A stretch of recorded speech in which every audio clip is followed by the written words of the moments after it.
কুষ্টিয়ার দৌলতপুরে পদ্মার শাখা মাথাভাঙা নদীতে বিএডিসির দেয়া 10টি সেচ প্রকল্পের মধ্যে 2টি বন্ধের পথে, কারণ নদীতে নেই পর্যাপ্ত পানি। এতে প্রায় 900 বিঘা জমিতে সেচ দেয়া সম্ভব হচ্ছে না।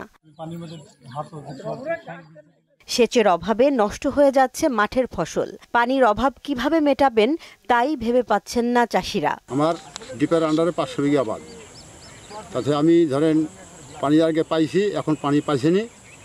এখন আমাকে চাষিরা ধরেন অত্যন্তভাবে গালাগালি দিছে।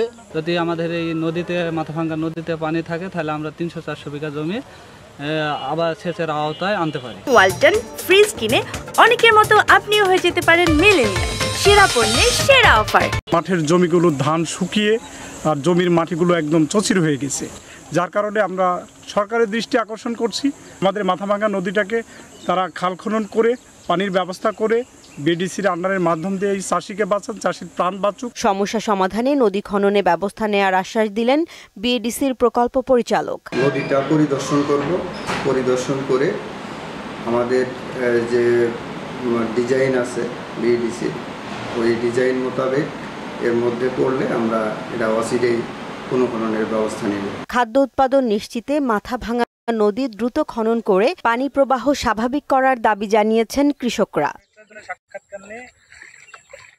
জেসমিন আলম, মোহনা সংবাদ।